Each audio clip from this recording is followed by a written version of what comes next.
Vamos iniciar agora pela capelania escolar, né, que o pastor Izé já fez uma introdução.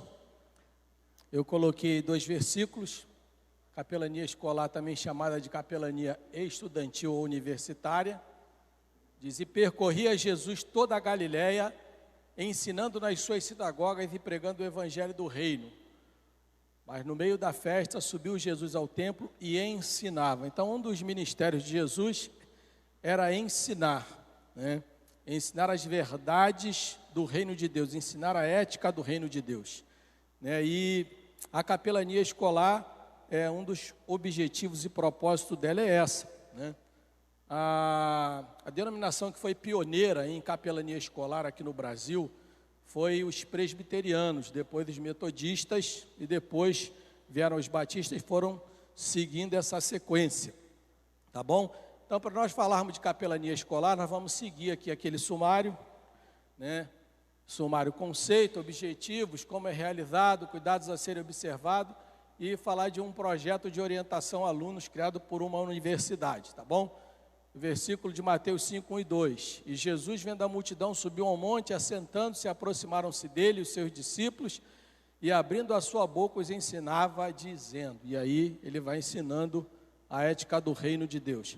Eu sou capelão escolar também, porque o Exército tem escolas militares, só que no Rio de Janeiro tem, na Vila Militar, a Escola de Aperfeiçoamento de Oficiais, que é onde os capitães vão se aperfeiçoar.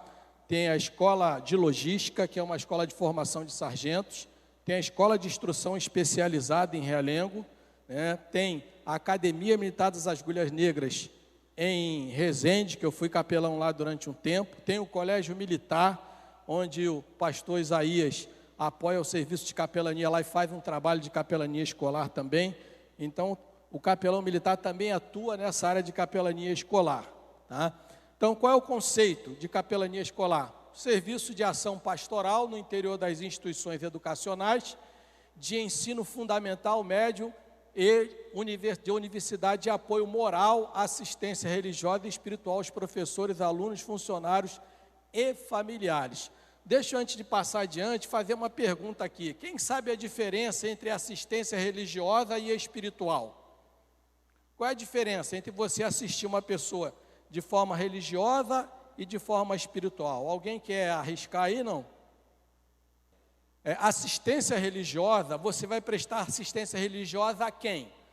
Normalmente você vai prestar assistência religiosa a quem é do seu segmento religioso, dentro de um contexto de capelania institucional, porque pela lei brasileira é proibido você, dentro de qualquer instituição, a não ser que seja uma instituição privada e confessional. O que é uma universidade ou uma escola confessional? É uma escola que os valores e os princípios ensinados ali são valores de um determinado segmento religioso.